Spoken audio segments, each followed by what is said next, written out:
صلو علی الحبیب صلی اللہ تعالی علی محمد۔ فرمان مصطفیٰ صلی اللہ تعالی علیہ وآلہ وسلم، نیت المؤمنی خیر من عملی، مومن کی نیت اس کے عمل سے بہتر ہے۔ اللہ عز و جل کی رضا پانے اور ثواب کمانے کی غرض سے سلسلہ دیکھنے سے پہلے اچھی اچھی نیتیں فرما لیجئے۔ اللہ عز و جل کی رضا کی خاطر علم دین حاصل کروں گا، سیکھ کر دوسروں تک نیکی کی دعوت پہنچاؤں گا، خاص خاص باتیں لکھوں گا، اول تاخیر دیکھوں گا۔ یہی ہے آرزو تعلیم قرآن میں ہو جائے۔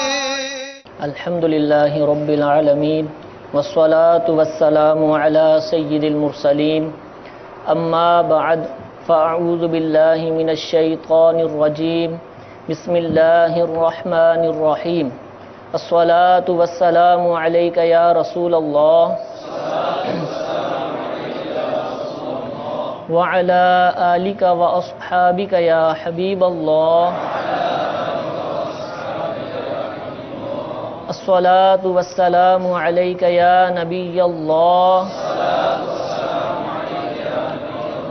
وعلی آلک واصحابک یا نور اللہ۔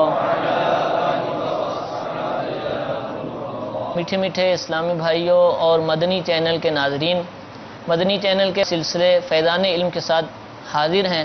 سلسلے کے باقاعدہ آغاز سے پہلے حصول برکت کے لیے درود پاک کی فضیلت سماعت فرمائیے۔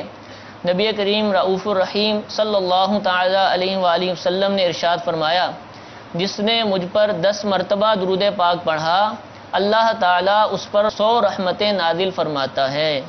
صلو علی الحبیب صلی اللہ تعالی علی محمد صلی اللہ تعالی علیہ وآلہ وسلم۔ سوالات کی طرف بڑھتے ہیں۔ حضور، یہ درس نظامی جب کرتے ہیں تو مختلف علوم و فنون پڑھے جاتے ہیں، اور کئی اسلامی بھائیوں کی خواہش آتی ہے کہ ہم کسی نہ کسی علم میں مہارت حاصل کریں۔ انہی علوم میں سے علم تفسیر بھی ہے۔ علم تفسیر میں بھی مہارت حاصل کرنے کی خواہش رکھتے ہیں، کوشش بھی کرتے ہیں، لیکن کامیابی ملتی بھی ہے اور نہیں بھی ملتی۔ تو آپ سے عرض ہے کہ آپ ارشاد فرمائیے کہ علم تفسیر میں مہارت کیسے حاصل ہو، یعنی بالخصوص ابتدائی درجات سے کیا کام کیے جائیں کہ ہمیں اس علم میں مہارت حاصل ہو جائے۔ بسم اللہ الرحمن الرحیم۔ مہارت کا لفظ کئی مرتبہ استعمال ہو چکا ہے۔ ہر فن کے اندر یہ سوال ہوتا ہے اس کی مہارت کیسے حاصل ہو، اور پہلے بھی میں نے عرض کیا کہ درس نظامی مہارت کے لیے نہیں ہے، بنیادی فہم حاصل کرنے کے لیے۔ درس نظامی کے اندر اگر کسی کو قرآن پاک کا بنیادی فہم حاصل ہو جاتا ہے، یہ بہت بڑی سعادت آپ سمجھیں اس کو، کہ اسے قرآن پاک کا فہم حاصل ہو گیا۔ اب قرآن پاک کے فہم سے مراد کیا ہے؟ اس سے مراد یہ ہے کہ آپ کے سامنے اگر بغیر ترجمے والا قرآن پاک رکھا ہوا ہے تو آپ اس کی کسی بھی آیت کو پڑھیں اور اس کا بآسانی ترجمہ کر سکیں۔ قرآن پاک کی کوئی بھی آیت پڑھے تو بآسانی اس کا ترجمہ کر سکیں۔ یہ ہے فہم قرآن، یعنی فہم قرآن سے مراد ہے فہم الفاظ قرآن۔ اب اس کے بعد پھر اس کے آگے درجات آ جاتے ہیں۔ معانی قرآن کا فہم کسی کا کم ہے، کسی کا زیادہ ہے، کسی کا زیادہ ہے۔ اس کا دار و مدار پھر مطالعے کے اوپر ہے، جس کا مطالعہ جتنا زیادہ ہوگا اس کو فہم قرآن اتنا حاصل ہوگا۔ اس کا بہت سارا دار و مدار انسان کی ذہانت کے اوپر ہے، جس کا ذہن جتنا زیادہ نقطہ رسا ہوگا اور جتنا زیادہ تیز ہوگا اسے اتنا زیادہ فہم قرآن حاصل ہو جائے گا۔ 2 برابر درجے کا مطالعہ کرنے والے افراد میں جس کا ذہن زیادہ تیز ہوگا اس کا فہم بھی زیادہ ہوگا۔ تو لہذا پہلی بات تو یہ ہے کہ درس نظامی میں خاص طور پہ یہ تفسیر کا جو فن ہے، علم حدیث کے بارے میں مہارت کا کوئی پوچھے گا بھی نہیں۔ وجہ یہ ہے کہ علم حدیث بہت وسیع ہے، اس میں کتابیں اتنی، آپ جو اپنی روٹین میں کتابیں پڑھتے ہیں، صحاح ستہ ہے اور مشکوٰۃ شریف ہے، اس کے ساتھ کسی جگہ موطا امام مالک بھی پڑھائی جاتی ہے، طحاوی شریف بھی پڑھائی جاتی ہے۔ تو یہ اتنی کتابیں ہیں کہ ان کے بارے میں تو کوئی بھی سوال نہیں کرے گا کہ ان میں مہارت کیسے حاصل ہو، کہ جب کتاب پوری پڑھنی ہی نہیں ہے تو مہارت کس بات کی۔ لیکن تفسیر کے بارے میں یا قرآن پاک کے بارے میں یہ ذہن میں آتا ہے کہ اس میں مہارت حاصل ہو جائے۔ تو اب پہلے تو یہ ہے کہ مہارت کا لفظ جو ہے نا یہ آپ ختم کر دیں، اس کی جگہ یہ کریں کہ قرآن پاک کا بنیادی فہم حاصل ہو جائے۔ اور قرآن پاک کے بنیادی فہم سے مراد یہ ہے کہ اس کے الفاظ کا آپ کو پورا ترجمہ آتا ہو، یعنی قرآن پاک کا ترجمہ آپ زبانی کر سکیں، اور دوسرے نمبر پر اس کے جو احکام ہیں ان کی تمیز کر سکیں۔ یعنی ایک آیت آپ کے سامنے بیان کی گئی، اب یہ آیت ایسا تو نہیں کہ منسوخ ہے، یہ آیت ایسی تو نہیں ہے جو مؤول ہے، یہ آیت ایسی تو نہیں ہے کہ جس میں مزید قیودات ہیں کسی حدیث متواتری کی وجہ سے یا کسی دوسری آیت کی وجہ سے، یہ آیت ایسی تو نہیں ہے جو زمانہ رسالت کے ساتھ خاص ہے، یہ آیت ایسی تو نہیں ہے جس کا نبی کریم علیہ الصلوۃ والسلام کی خصوصیت کے ساتھ تعلق ہے۔ تو یہ جو فرق کر لینا ہے کہ اس آیت کا ترجمہ یہ ہے، مطلب یہ ہے، حکم اس میں یہ بیان کیا گیا اور یہ حکم خاص ہے یا عام ہے، یہ والی پہچان جس کو حاصل ہو جائے اس سے آپ کہہ سکتے ہیں کہ بنیادی فہم قرآن اسے حاصل ہو گیا۔ اب اس کے حصول کا طریقہ کیا ہے، اس کے درجات کس طرح طے کیے جائیں، ان میں سب سے پہلے ایک بات جو درس نظامی والے کے لیے لازمی ہے اور جو فہم قرآن کی بات کرے اس کے لیے ضروری ہے، یعنی فہم قرآن اس بات کے بغیر ممکن ہی نہیں۔ وہ کیا؟ پہلی بات تو یہ ہے کہ عربی عبارت بہترین قسم کی آتی ہے۔ اگر عربی عبارت نہیں ہے اور وہ یہ کہتا کہ میں اردو کتابیں پڑھ کر قرآن پاک کا اعلیٰ درجے کا فہم حاصل کر لوں گا تو یہ آپ اس کو یہ سمجھنے کہ یہ خام خیالی ہے، ایسا نہیں ہو سکتا۔ اردو میں کثیر کتابوں کے ترجمے موجود ہیں، کثیر کتابوں تفسیروں کے ترجمے، تفسیر کبیر تک کا ترجمہ موجود ہے، قرطبی کا موجود ہے، روح المعانی کا موجود ہے، روح البیان کا موجود ہے، اور بھی بہت ساری کتابوں کے۔ لیکن یہ سب پڑھنے کے باوجود بھی بنیادی فہم قرآن تو حاصل ہو سکتا ہے، لیکن اعلیٰ درجے کا فہم بغیر عربی عبارت کے ممکن نہیں۔ وجہ یہ ہے کہ ہمارے جو اردو ترجمے عام طور پر کسی بھی کتاب کے مارکیٹ میں ملتے ہیں وہ کوئی بہت بلند پایا نہیں ہوتے، ان کا معیار جو ہے وہ بڑا، یعنی یوں کہہ لیں کہ درمیانے درجے کا ہوتا ہے۔ بہت کم ایسا ہوتا ہے کہ ترجمہ ایسا ہو کہ اصل ہی کو پوری تعبیر کر دے اور اصل کی جھلک اس کے اندر نظر آئے۔ یہ وہی کر سکتا ہے جس کی عربی میں مہارت ہے، اردو میں اعلیٰ درجے کی مہارت ہے، مفردات پہ عبور ہے، ووکیبلری اس کی بڑی اچھی ہے۔ ایسے لوگوں کے ترجمے آپ کو کچھ، یعنی یوں کہہ لیں کہ آپ کو خود کفیل کر سکتے ہیں، مستغنی کر سکتے ہیں، ورنہ بڑا مشکل ہوتا ہے کہ اردو ترجمے پڑھ کے آدمی یہ کہے کہ مجھے اچھا فہم حاصل ہو گیا۔ عربی زبان، اس کے الفاظ، اس کا اسلوب، یہ ایک بڑی ایسی خاص چیز ہے کہ جس سے فہم عربی کے اندر جو ہے وہ فائدہ حاصل ہوتا ہے۔ اب قرآن پاک اصل عربی میں، عربی قرآن پاک کو سمجھنے کے لیے وہ عربی فہم چاہیے ساتھ۔ آپ کسی دوسرے زبان کے فہم کے ساتھ قرآن پاک کی جو عربی اسلوب سے استدلال اور اس کو جو سمجھنے کا ملکہ ہے وہ حاصل نہیں کر سکتے۔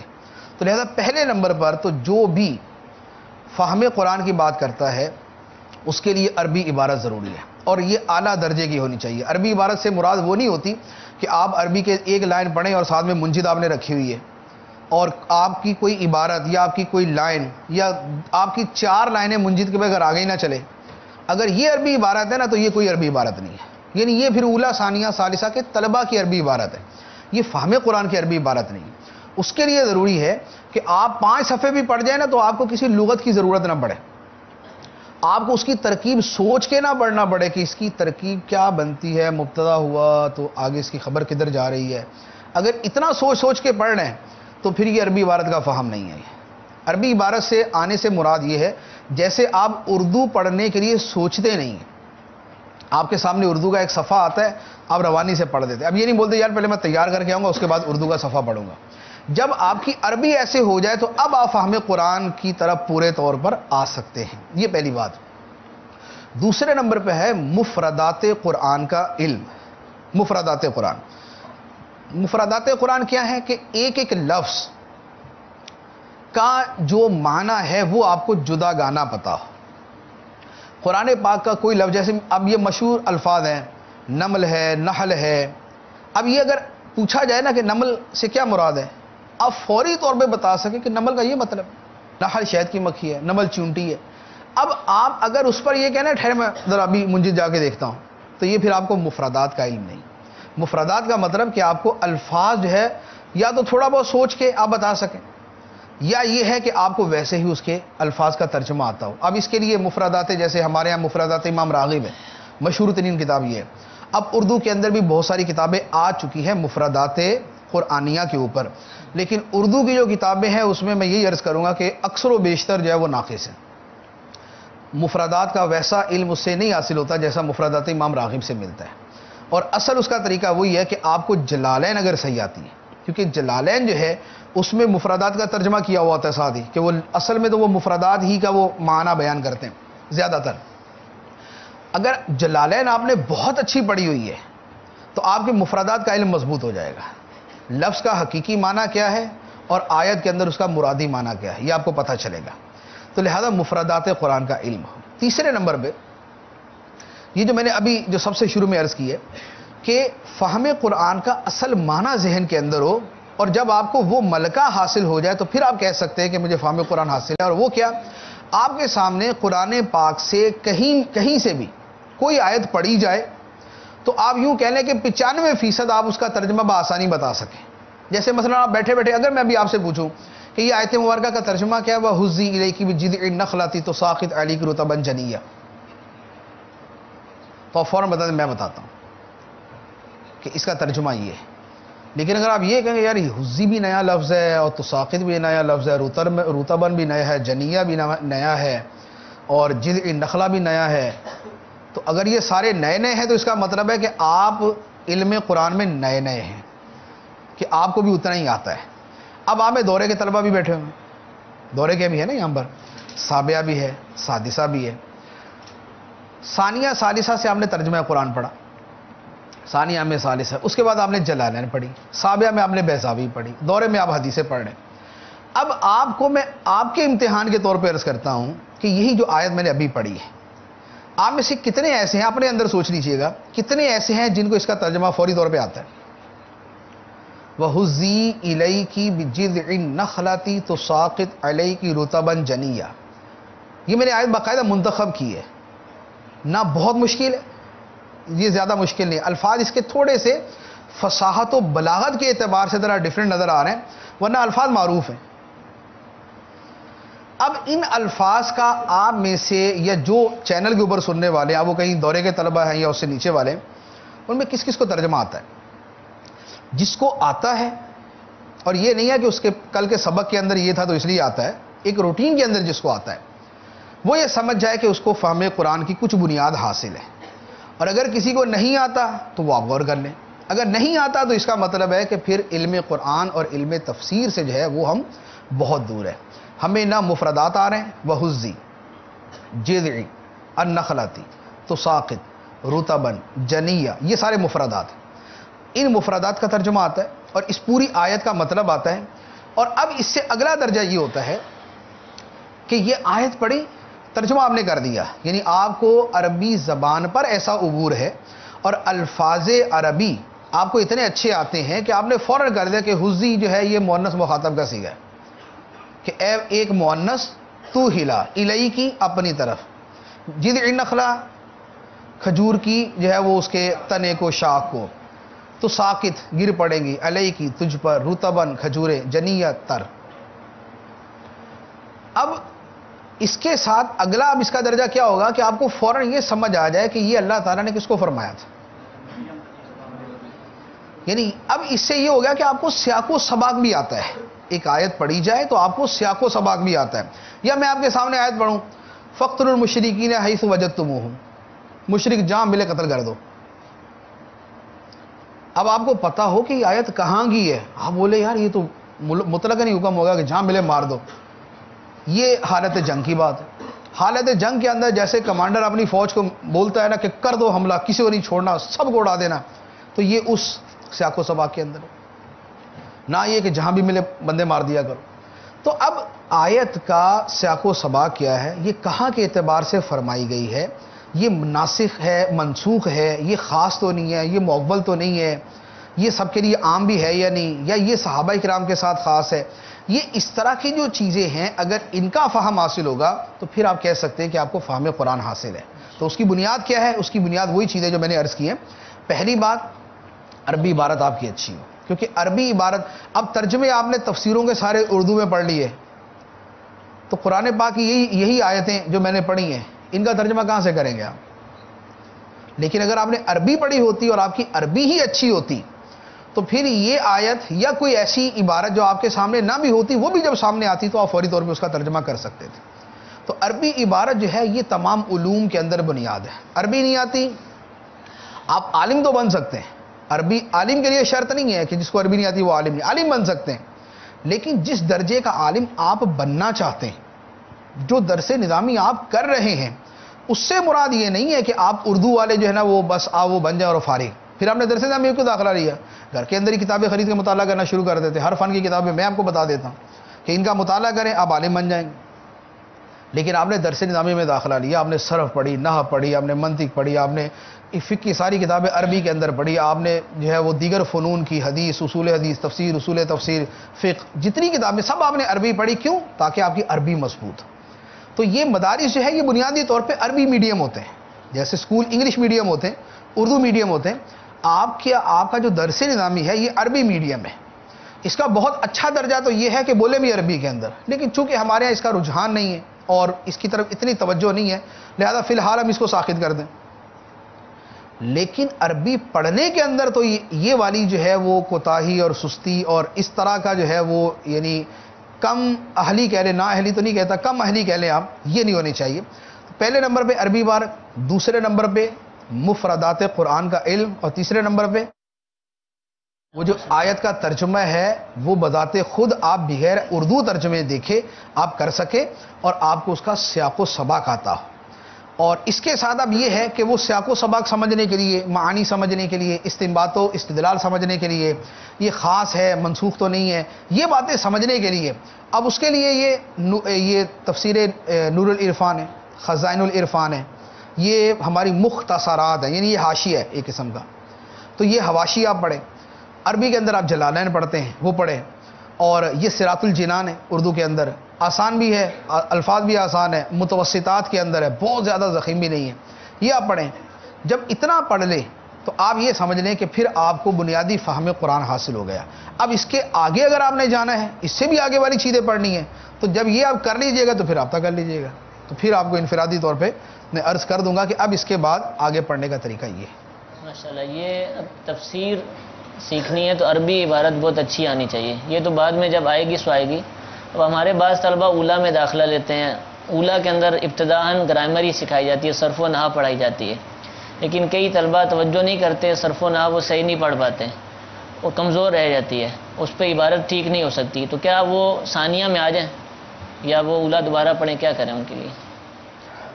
دیکھیں, جس کو صرف و نحو نہیں آتی اس کو تو اولا سے پاس ہی نہیں ہونا چاہیے, یعنی وہ تو امتحانی اعتبار سے فیل ہو جانا چاہیے. لیکن اگر سسٹم کی وجہ سے یا اپنی کسی مہارت کی وجہ سے وہ آگے نکل ہی گیا تو اس کو اخلاقاً آگے نہیں جانا چاہیے کہ وہی آگے نہ جائے. اور اگر وہ آگے چلا بھی گیا, اب اس کے لیے سب سے بہتر میرا یعنی مشورہ یہی ہے کہ وہ اولا ہی دوبارہ پڑھے.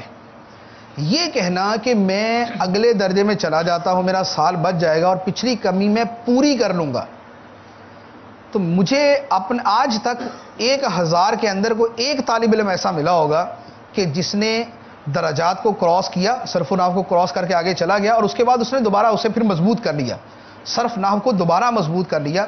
ایسا ہوتا نہیں ہے. وجہ کیا ہے؟ وجہ یہ ہے, جب آپ اولا کے اندر جیسے صرف پڑھتے ہیں, آپ کا پورا سال صرف کے اوپر ہی گزر رہا ہوتا ہے.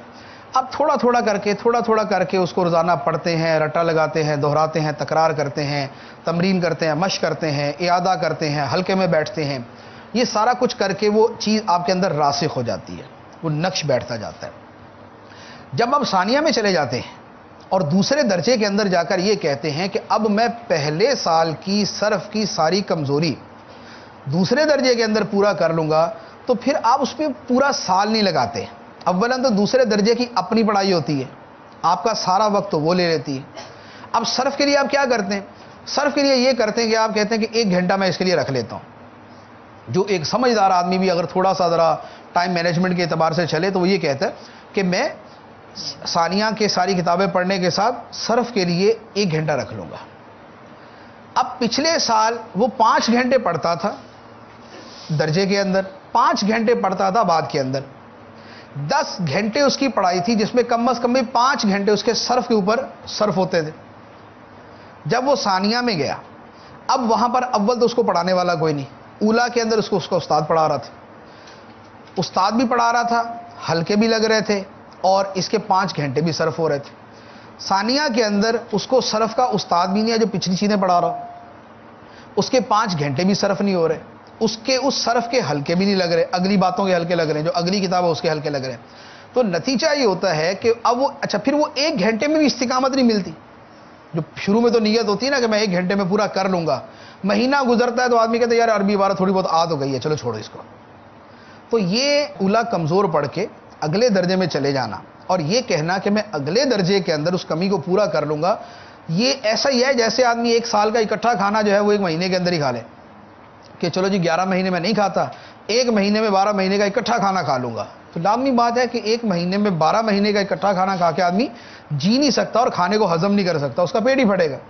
اسی طریقے سے علم کے اندر ہوتا ہے، آپ صرف کو چھوڑ کے اب اگلے درجے میں چلے جاتے ہیں تو اگلے درجے میں جا کے صرف کے اوپر وہ توجہ نہیں دے پاتے، اتنا وقت اسے نہیں دے پاتے، اس انداز میں نہیں پڑھ سکتے، اور آپ کو استاد بھی اس انداز کے اندر کو پڑھانے والا نہیں ملتا جو آپ کو پہلے درجے کے اندر مل سکتا تھا۔ لہذا سب سے پہلا آپشن تو یہی ہے کہ جن کی صرف و نحو کمزور ہو وہ اپنے سابقہ درجے میں رہ کر ہی اسے مضبوط کرنے کی کوشش کریں۔ میں نے ایسے علماء کو سنا ہے جنہوں نے پورا درس نظامی دوبارہ کیا، اچھا درس نظامی کرنے کے بعد پھر دوبارہ نئے سرے سے کیا، لیکن اس کا نتیجہ کیا ہوا؟ اس کا نتیجہ یہ ہوا کہ ان کا علم اور ان کا درس نظامی جتنا مضبوط ہوا تو وہ پھر اپنے وقت کے بڑے بڑے استاد بھی بنے۔ تو لہذا اگر 1 آدھ سال آپ اپنا مزید صرف کر کے اپنے علم کی بنیاد کو مضبوط کر سکتے ہیں تو پھر آپ کو پیچھے آ جانا چاہیے۔ اگر بالفرض کسی کے ساتھ یہ آپشن نہیں ہے، کر نہیں سکتا یا کرنا ہی نہیں چاہتا، تو اب یہ نہیں ہے کہ تمام دروازے بند ہیں، پھر وہی ہے کہ بھاگتے چور کی لنگوٹی سے ہی کہ جو ہے وہ اگر پورا حاصل نہیں ہو رہا تو تھوڑا بہت حاصل ہو جائے۔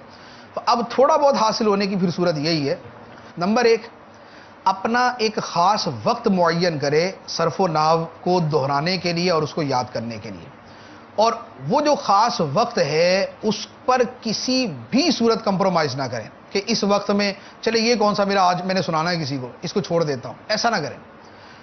اس ٹائم کو جس میں اس نے صرف و نحو کا اعادہ کرنا ہے اسے اپنی موجودہ تعلیم پر بھی فوقیت دے دیں کہ دوسرا اگر کوئی سبق آگے پیچھے ہوتا بھی ہو تو تھوڑا بہت کر لے لیکن اس کو نہ ہونے دیں، کیونکہ اس پر استقامت اسی طرح ملے گی۔ نمبر 1 وقت کی پابندی، دوسرے نمبر پہ استقامت کے ساتھ اسے پڑھتا رہے۔ یہ نہیں کہ 1 مہینہ پڑھا یا 2 مہینے پڑھے تو اب لگا کہ تھوڑا بہت آ ہی گیا باقی ہو جائے گا، باقی اگلے سال کر لوں گا یا کچھ وقت کے بعد کر لوں گا۔ استقامت کے ساتھ مستقل بنیادوں پر کرتا رہے۔ سب سے بڑی وجہ جو دوسرے درجے یا تیسرے درجے میں چلے جانے والوں کے لیے ناکامی کا باعث ہوتی ہے کہ وہ اپنی صرف و نحو کیوں نہیں مضبوط کر پاتے، اس میں سب سے بڑی وجہ استقامت نہ ہونا ہے۔ کیونکہ صرف و نحو اتنی مشکل نہیں ہے کہ جو آدمی جو ہے وہ پڑھ نہ سکے، استاد کے بغیر بھی پڑھی جا سکتی ہے۔ 50% جو آدمی پڑھ لیتا ہے، لیکن وہ کیوں نہیں پڑھتا؟ استاد نہ ہونے کا اثر 50% ہوتا ہے یا 40% ہوتا ہے؟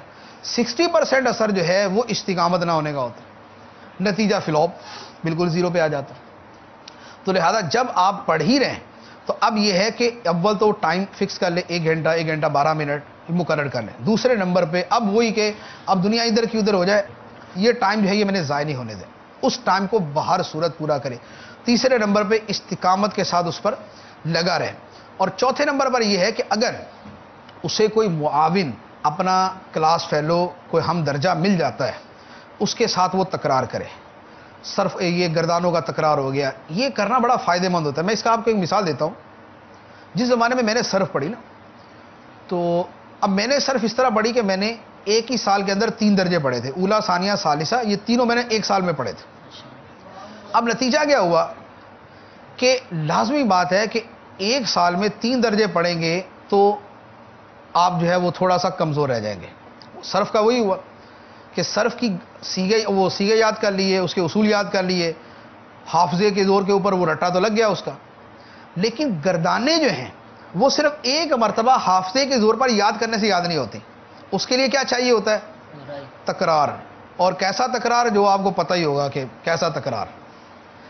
تو اب وہ والا تکرار چاہیے ہوتا ہے کہ آپ کرتے ہی رہیں، چپ ہی نہ کریں۔ اب وہ گردانوں کے اندر کمزوری تھی، اب سمجھنا ہے کہ اس کو کیا کریں۔ تو میرے ایک دوست تھے، وہ بھی میرے ساتھ ہی پڑھتے تھے، رمضان کی چھٹیاں ہوئی تو میں نے ان سے کہا کہ دیکھیں بھئی صرف کمزور ہے، گردانیں کمزور ہیں ہماری، آپ کی بھی میری بھی. ہم اس طرح کرتے ہیں کہ ہم جو ہے وہ گردانوں کا تکرار کرتے ہیں. میں آپ کو سناؤں گا، مجھے سنانا. ہم یہ پورے 2 مہینے تکرار کریں گے تو ہمارا جو پورے سال کی کمزوریاں نا وہ ختم ہو جائے گی. اسے بھی پڑھنے کا شوق تھا اور اس نے بھی کہا کہ ٹھیک ہے ہم کر لیتے ہیں. ہم ایک مسجد کے اندر بیٹھ جاتے، ہمارے گھر کے جو قریب مسجد تھی، مسجد میں بیٹھ جاتے اور تقریباً 6 گھنٹے گردانے. میزان الصرف وہ کتاب ملتی ہے، میزان الصرف اور منشعب، اس کتاب میں وہ سیگے ہیں. ایک سیگا لیتے آپ، جس یعنی ضربہ یضرب یا کوئی بھی گردان ہے، اس کا ایک سیگا لیا، اس کی جو ہے ماضی معروف میں نے سنائی، ماضی مجہول اس نے سنائی، اگلے کی ماضی معروف اس نے سنائی، ماضی مجہول میں نے سنائی، اس کی مضارع معروف اس نے سنائی، مضارع مجہول میں نے سنا دی. اس کے بعد وہ جو ہے وہ لم یضرب کے ساتھ، وہ لن یضربا کے ساتھ، اس کے بعد وہ نون ثقیلہ کے ساتھ، نون خفیفہ کے ساتھ، یعنی جتنے بھی ایک سیگے کے اوپر جتنی گردانیں گھوم سکتی ہیں. اس میں کیا کرتے کہ 10 مصادر اگر دیے ہوئے، 10 مصادر، اور یہ ہیں 80 گردانیں، مثلا 80 ہیں اور الفاظ ہیں 10. ایک لفظ کے اوپر 10 گردانیں ہم گھما دیتے تھے، اگلے لفظ کے اوپر 10 گردانیں، اگلے لفظ پہ 10 گردانیں، اگلے لفظ. اب 80 کی 80 گردانیں پوری، اور ادھر وہ جو مصادر دیے ہوتے تھے وہ پورے. اب ان کا ترجمہ بھی یاد ہو جاتا، ان کے معنی بھی یاد ہو جاتے، گردان کا تکرار بھی ہو جاتا، اصول بھی اپلائی ہو جاتے. یہ ہم نے تقریباً 1.5 سے 2 مہینے کیا. 1.5 سے 2 مہینے کرنے کا اب نتیجہ کیا ہوا کہ اتنی صرف تو پورا سال بھی آدمی نہیں پڑھتا جتنی ہم نے 2 مہینے کے اندر پڑھ دی. کیونکہ ہمیں اسی وقت یہ سمجھ تھی کہ اگر صرف نہیں تو کچھ نہیں، اگر نحو نہیں تو کچھ نہیں.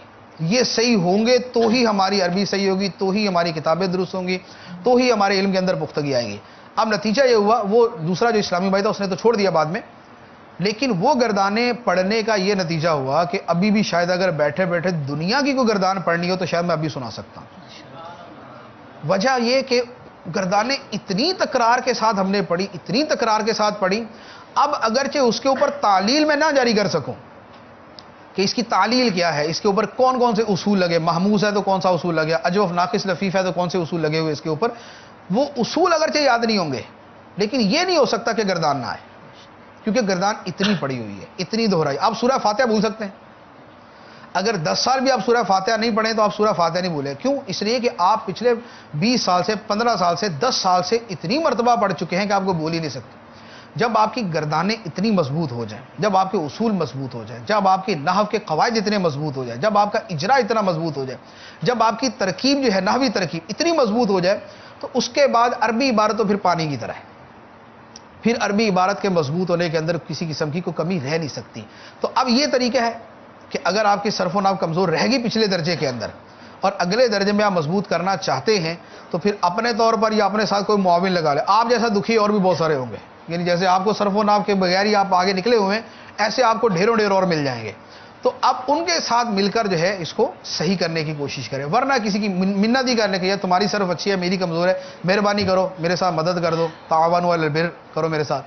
تو اب اس سے مدد لے کر آپ اپنی صرف و نحو کو یوں مضبوط کریں. تو یوں اگر آپ کریں گے تو انشاءاللہ اگر صرف و نحو کی کمزوری پہلے رہ چکی ہے تو اس طریقے سے امید ہے کہ دور ہو جائے گی اور آپ کی صرف و نحو مضبوط ہو جائے گی. صرف و نحو تو حضور یہ اتنا مسئلہ نہیں کہ 1 سال ہی اس کو پیچھے جانا ہے، ثانیہ کے بجائے اولا 1 سال دوبارہ پڑھ لے گا، یا آئندہ سالوں میں بھی جس طرح آپ نے ارشاد فرمایا کوشش کر کے وہ صرف و نحو بہتر کر سکتا ہے.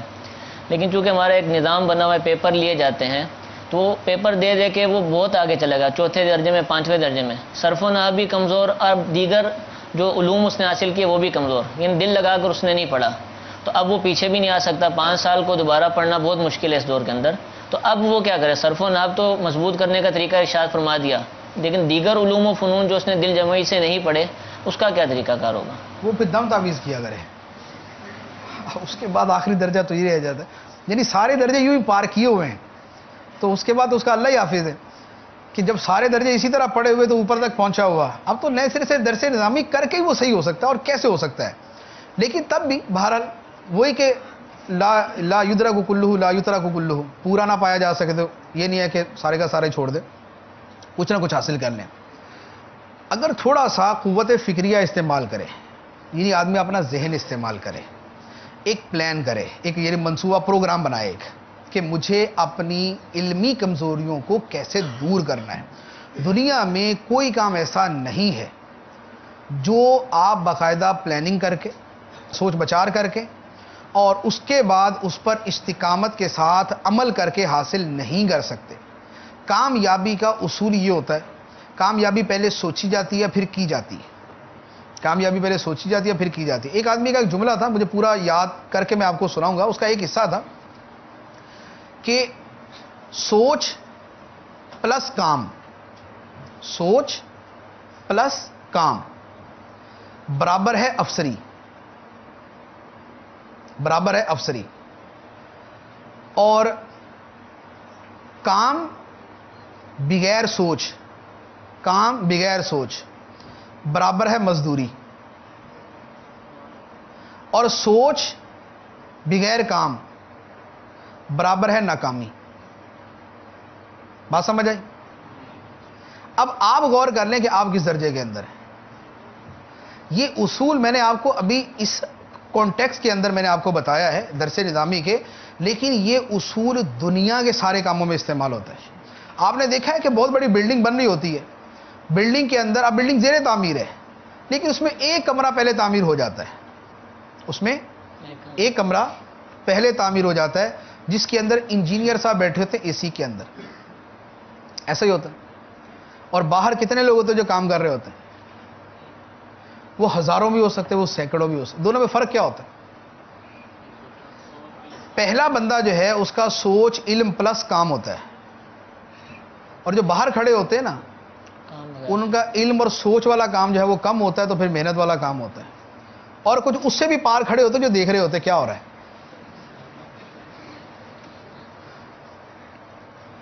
وہ وہاں جا کے صرف سوچ ہی رہے ہوتے کیا ہو رہا ہے، نہ وہ اندر میں نہ وہ درمیان میں، وہ باہر ہوتے ہیں. اب کامیابی اور ناکامی کے درمیان فرق یہ ہوتا ہے کہ کامیاب آدمی سوچتا ہے، پلاننگ کرتا ہے، اس کے بعد اس پر عمل کرتا ہے. ناکام آدمی کیا کرتا ہے؟ سوچتا ہے، یا اول تو سوچتا ہی نہیں ہے. اگر سوچتا ہے تو پلان نہیں کرتا، اگر سوچ کر پلان کرتا ہے تو کم از کم کام نہیں کرتا. یہ ناکام آدمی کی سب سے بڑی وجہ ہوتی ہے. سوچتے ہم کیا ہیں؟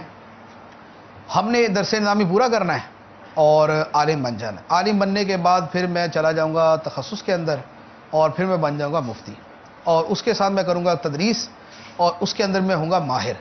پھر ہوگا میرا نام، اور پھر ہوگی میری شہرت، پھر ہوگا میرا وظیفہ مشاہرہ، اور اس کے بعد میں بھی یوں گھوموں گا، یوں میری رسپیکٹ ہوگی، یوں میں اس طرح کروں گا، اس طرح کروں گا. یہ سارا کچھ کرنے کے بعد آخر میں کیا ہوتا ہے؟ آخر میں ٹوکری گرتی ہے، انڈے ٹوٹ جاتے ہیں. پریکٹیکل کچھ نہیں ہوتا. خوابوں کی دنیا کے اندر، خیالات کی دنیا کے اندر ہم سارا کچھ کر رہے ہوتے ہیں. کوئی بھی دنیا کی سوچ بغیر عمل کے کچھ نہیں. یعنی وہ سوچ جس کا اصل نتیجہ عمل کے ساتھ نکلنا ہو. کوئی وہ بھی سوچیں ہوتی ہیں جن کا عمل کے ساتھ تعلق نہیں ہوتا، لیکن دنیا کی وہ سوچ. اب جب مثال کے طور پاکستان بنا، ٹھیک ہے، قائد اعظم سوچتے ہی رہتے، علامہ اقبال سوچتے ہی رہتے پاکستان بنانا ہے، جلسہ کرنا ہے، لاہور میں جانا ہے، وہاں پر سب کو جمع کرنا ہے، قرارداد پاکستان منظور کرنی ہے، پھر اس کے بعد ایک موومنٹ چلانی ہے، یہ کرنا ہے، وہ کرنا. سوچتے ہی رہتے، کرتے کچھ نہ تو کیا ہوتا؟ پاکستان نہیں بن سکتا تھا. سوچنے کے بعد کرنا جو ہے یہ اس کا اہم ترین مرحلہ ہوتا ہے. آپ دنیا کے ہر کام میں اگر تھوڑا سا سوچیں گے آپ کو سمجھ آ جائے گی کہ کرنے کے ساتھ کام ہوتا ہے، سوچنے کے ساتھ کام کبھی نہیں ہوتا. اور ہمارا ہر کام جو ہے وہ کیا ہوتا ہے؟ وہ ایک انگلش کے اندر ایک تقریر تھی، اس میں تھا Sunday oil. Sunday oil, Sunday oil کا کیا مطلب؟ Sunday I will do that, Sunday I will do that. ترجمہ اس کا یہ بنتا ہے کہ اتوار کو کر لوں گا. تو ہمارے اس کا اردو میں آپ لے آئے تو یہ ہے کہ جمعے کو کروں گا. اب نہ آپ کا وہ جمعہ آئے گا کرنے کے لیے، اور نہ آپ کبھی وہ کام کریں گے. کتاب ایک بڑی پیاری کتاب آئی ہے مارکیٹ کے اندر، بڑی علمی کتاب ہے، بڑی اچھی کتاب ہے. پڑھوں گا کب؟ جمعے کو. اچھا، مجھے فلاں جو ہے وہ شخص سے ملاقات کرنی ہے، کب کرنی ہے؟ جمعے کو. وہ پھر جمعہ نہیں آ پاتا ہمارا وہ چھٹی کا دن یا ہمارا وہ کام کا دن نہیں آتا. ہم تاخیر کر کے، ڈیلے کر کے، آگے سے آگے کر کے، آگے سے آگے کر کے، یہ تاخیر جو ہے یہ ہماری زندگی کا وہ سبب ہوتا ہے کہ جو ہمیں ہر جگہ پر ناکام بنا دے. گناہ گار توبہ کیوں نہیں کرتا؟ کل کر لوں گا، کل کر لوں گا، کل کر لوں گا. بے نمازی نماز نہیں شروع کرتا، کیوں؟ انشاءاللہ رمضان سے شروع کر دوں، رمضان کے بعد اگلے رمضان سے شروع کر دوں. ہر کام میں تقریباً اسی طرح. گھر کے ہمارے کام کاج بکھرے ہوتے ہیں، ہماری کتابیں بکھری ہوتی ہیں. اچھا میں کرتا ہوں، میں کل کر لوں گا، میں کل کر لوں گا، میں پرسوں کر لوں گا. تو وہ ہماری جو کل پرسوں والا کام ہے وہ نہیں ہوتا. زندگی کے اندر، زندگی کس چیز کا نام ہے؟ جو موجودہ دن ہے. بزرگان نے صوفیہ کی زبان میں بولے تو جو موجودہ لمحہ ہے وہ زندگی ہے، اگلے لمحے کا پتہ نہیں. لیکن جنرلی ہم تھوڑا سا ذرا براڈ اس ویو کے اندر جا کے بولتے ہیں کہ زندگی کیا ہے؟ آج کا نام. کل کا نام زندگی نہیں ہے. کل آپ کی زندگی میں ہے ہی نہیں، آپ کو پتہ ہی نہیں. آپ کی تقدیر میں لکھا ہوا ہے، آپ کا جو ہے وہ زندگی کا آگے کا ہے تو ٹھیک ہے، ہو جائے گا. لیکن جو کام آپ نے کرنا ہے اس کے لیے آپ کی زندگی نہ گزشتہ کل ہے نہ آئندہ آنے والا کل ہے. جو کرنا ہے اس کے لیے صرف آج کا دن ہے، کرنے کے لیے آج کا دن ہے، اور نہ کرنے کے لیے پوری زندگی پڑی ہوئی ہے. تو لہذا جو آج کا دن ہے، آج کے دن کرنے کا دن ہے، اس کو استعمال کریں. تو اب یہ جو ہے کہ درس نظامی کے اندر کمزوریاں رہ گئی، درجات جو ہے وہ پاس کرتے کرتے آگے گزر گئے. اب اس کا کیا کریں؟ اس میں پہلے نمبر پہ وہی، کبھی آپ نے کرنے کا ارادہ ہے، کرنے کا ارادہ ہی نہ ہو تو مشورہ دینے کا فائدہ. بہت سارے وہ لوگ ہوتے ہیں جن کو سوچ بھی نہیں ہوتی کہ ہمیں کچھ بہتر کرنا ہے. اچھا اب اگر سوچ ہے تو سوچ کا میں عرض کروں کہ سوچ جو ہے وہ یوں کہہ لیں کہ وہ موج خیال ہے جو آتی ہے چلی جاتی ہے. سمندر کی موج آتی ہے، لہریں آتی ہیں چلی جاتی ہیں. سوچیں بھی آتی ہیں جاتی، آتی ہیں جاتی. آپ کی وہ سوچ اور آپ کا وہ خیال آپ کو کامیابی کی شاہراہ پر گامزن کر سکتا ہے. جو سوچ آپ قید کر لیں، جو سوچ آپ قید کر لیں. قید کیسے کی جاتی ہے؟ قید کی جاتی ہے لکھ کر. آپ نے لکھ لیا ایک پیپر کے اوپر کہ مجھے اپنی علمی خامیوں کو ختم کرنا ہے، یہ آپ کی ہیڈنگ ہے. اب کیا ہوتا ہے؟ سب سے پہلے مرض کی تشخیص ہوتی ہے، تشخیص کے بعد اس کا علاج ہوتا ہے، علاج کے ساتھ اس کی پرہیز چلتی ہے، اور علاج کے لیے آدمی کو کسی معالج سے رابطہ کرنا پڑتا ہے. اب آپ دیکھتے ہیں کہ آپ نے اصول فقہ مثال کے طور پہ آپ کی مضبوط نہیں ہے، یہ ہے آپ کا مرض. اس کا علاج کیا ہے کہ آپ اصول فقہ کی کتاب کسی سے پڑھیں، یہ اس کا علاج. اور آپ پڑھنا شروع کر دیں، یہ اس کا باقاعدہ علاج، یہ پریکٹیکل علاج. اور اب اس کے لیے ایک پورا منصوبہ بنائیں، اتنے مہینوں میں روزانہ اتنا پڑھ کر میں اس منزل تک پہنچوں گا. ایک کتاب ہے 100 صفحے کی، 100 صفحے کی کتاب میں نے 3 مہینے میں ختم کرنی ہے. 3 مہینے میں اگر ختم کرنی ہے تو اس کے لیے روزانہ کتنے صفحے بنے؟ ایک صفحہ تقریباً ایک سے تھوڑا سا اوپر بن جائے گا نا، ٹھیک ہے نا. یعنی 3 مہینے 90 دن، صفحے ہیں 100. اب 90 صفحے لگا لیں. اب روزانہ ایک صفحہ، روزانہ ایک صفحہ اگر آپ پڑھتے رہیں گے، اس ایک صفحے سے آپ کی جو دیگر تعلیمات ہیں جو آپ دوسرا کچھ پڑھ رہے اس پہ کوئی اثر نہیں پڑے گا، لیکن یہ شے آپ کی مضبوط ہو جائے گی. بہت ساری چیزیں بہت سارے لوگوں نے اسی طریقے سے مضبوط کی ہیں کہ وہ ایک وقت مقرر کر کے اس میں ایک پورا پلان کر کے کتاب کے صفحات کتنے ہیں، کتنے دنوں کے اندر میں نے مکمل کرنا ہے، اور پھر اس میں کس سے میں نے معاونت لینی ہے. اساتذہ سے اچھے تعلقات ہوں، ان کی خدمت ادب تعظیم والا اگر معاملہ ان کے ساتھ ہے تو وہ بھی آپ کی معاونت کریں گے. اور اگر وہ نہیں ٹائم دے سکتے تو آپ کے درجے کے اندر ذہین طلبہ ہوتے ہیں جن کی آپ واقعی منت کر کے ان سے سمجھ سکتے ہیں. علم حاصل کرنے کے لیے خوشامد بھی کرنی پڑے تو کرنی چاہیے. یعنی علماء نے یہ فرمایا ہے کہ خوشامد جو ہے یہ ناپسندیدہ کام. خوشامد نہ چاپلوسی، نہ جھوٹی تعریف نہیں، جھوٹی تعریف حرام ہے. یعنی یہ نہیں ہے کہ خوشامد کے اندر جھوٹی تعریف، خوشامد کا مطلب سچی تعریف کرنا ہی ہوتا ہے، لیکن تھوڑا سا بڑا چڑھا کے کہ جس میں مبالغہ یہ جھوٹ نہ ہو. علم حاصل کرنے کے لیے خوشامد بھی کرنی پڑے تو کرنی چاہیے. آپ کے کلاس فیلو جو آپ سے سینئر ہے، آپ سے اچھا پڑھا ہوا ہے، اس کی اگر تھوڑی بہت آپ کو ذرا خدمت کر کے یا اس کا کوئی سودا بھی لا کر دے کر یا اس کے کپڑے دھو کر بھی آپ کو اس سے پڑھنا پڑے تو میرا مشورہ ہے کہ یہ کوئی مہنگا سودا نہیں کہ آپ کا جو آپ کی یہ آپ کے اصول فقہ مضبوط کروا دے. اگر آپ اس کو بولے نا گزر میں کپڑے دھو دوں گا، مجھے آپ اصول فقہ پڑھا دیں آپ، تو میرا خیال ہے وہ آپ کو کہے گا کہ ٹھیک ہے کپڑے بھی دھونے ساتھ جوتے بھی صاف کرنے. ایسا نہیں بولے گا، وہ یہ کہے گا ارے یار کیسی بات کرتے ہو، آپ تو میرے ساتھ ہی پڑھتے ہو نا، تو میں آپ کو ویسے ہی پڑھا دیتا. لیکن بات یہ ہے کہ آپ کے اندر یہ جذبہ ہے یا نہیں، یہ پیشن ہے یا نہیں کہ آپ اس طریقے سے پڑھیں.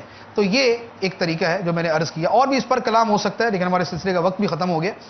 تو کم از کم آپ اپنی جو علمی کمزوریاں ہیں ان کو دور کرنے کے لیے باقاعدہ سوچیں، اس کو لکھ کر پلان کریں. لکھ کر، یہ میں آپ کو عرض کر دوں، لکھے بغیر آپ کا جو پلان ہے وہ ناکام ہے.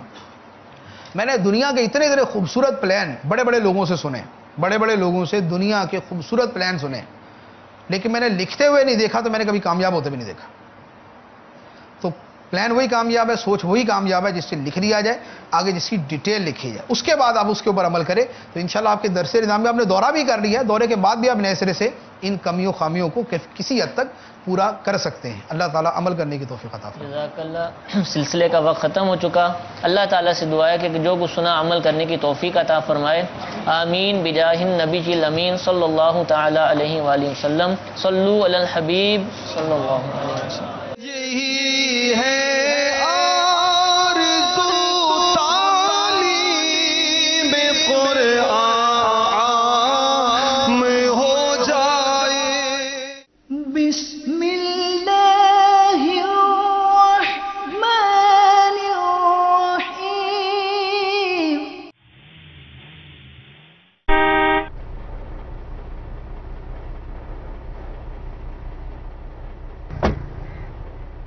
السلام علیکم ورحمۃ اللہ وبرکاتہ. وعلیکم السلام ورحمۃ اللہ وبرکاتہ. اچھا وہ آپ سے ملاقات ہو گئی. دراصل معلوم کرنا تھا یکم محرم کو جو بسم اللہ شریف والا تعویذ لکھتے ہیں نا، اس کا طریقہ کار کیا ہے؟ جی وہ بسم اللہ والا تعویذ وہ میرے ذہن سے نکل گیا. ایک منٹ میں ابھی قاری صاحب سے معلوم کر کے بتاتا ہوں. ان کا نمبر ہے شاید میرے پاس نا، وہ بہتر بتائیں گے آپ کو.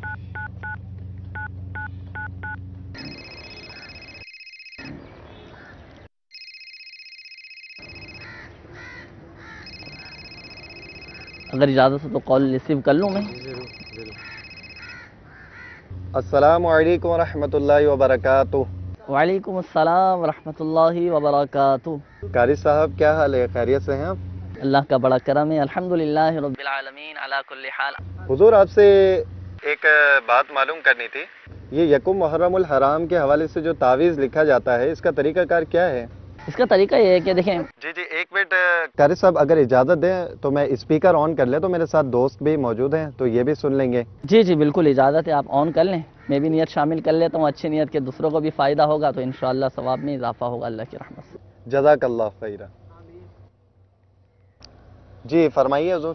بزرگان دین رحمہم اللہ مبین فرماتے ہیں کہ جو کوئی یکم محرم الحرام کو، یعنی ماہ محرم الحرام کی پہلی تاریخ کو 130 بار بسم اللہ الرحمن الرحیم لکھ کر اپنے پاس رکھے، انشاءاللہ عز و جل عمر بھر اس کو یا اس کے گھر میں سے کسی کو کوئی برائی نہ پہنچے. کتنی بار قاری صاحب؟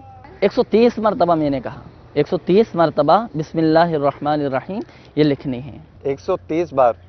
ابھی آپ نے فرمایا اس کو اپنے پاس رکھنا ہے، تو اس کو اپنے پاس کس طرح رکھنا ہے؟ دیکھیں اس کا طریقہ یہ ہوتا ہے کہ اس تعویذ کو آپ پلاسٹک کوٹنگ کروا کر کسی کپڑے، چمڑے یا ریگزین میں سلوا کر آپ پہن لیں اس تعویذ کو. 130 بار لکھنے میں تو بہت وقت لگے گا. معلوم کریں کہ کمپیوٹر کے ذریعے کاپی پیسٹ کر کے لکھ سکتے ہیں؟ جی قاری صاحب یہ بتائیے اس کو کمپیوٹر کے ذریعے کاپی پیسٹ کر کے لکھ سکتے ہیں؟ ایسا بالکل نہیں کر سکتے. اس میں بسم اللہ الرحمن الرحیم 130 مرتبہ اپنے ہاتھ سے ہی لکھنا ہوگا. اور اچھا اس میں اعراب لگانے کی بھی کوئی حاجت نہیں ہے. 130 بار خود لکھ کر پھر اس کی فوٹو کاپی کروا کے دوسروں کو تقسیم کر سکتے ہیں؟ قاری صاحب یہ بتائیے کیا اپنے ہاتھ سے 130 بار لکھ کر فوٹو کاپی کروا کے دوسروں کو تقسیم کر سکتے ہیں؟ نہیں ایسا بھی نہیں کر سکتے. ہاں البتہ آپ یہ کر سکتے ہیں کہ آپ خود بسم اللہ الرحمن الرحیم لکھ کر آپ دوسروں کو دے سکتے ہیں. فوٹو کاپی کروانے کی اجازت نہیں ہے. اچھا اس کو کب تک اپنے پاس رکھنا ہے پوچھیے گا. قاری صاحب اس کو اپنے پاس کب تک رکھنا ہے؟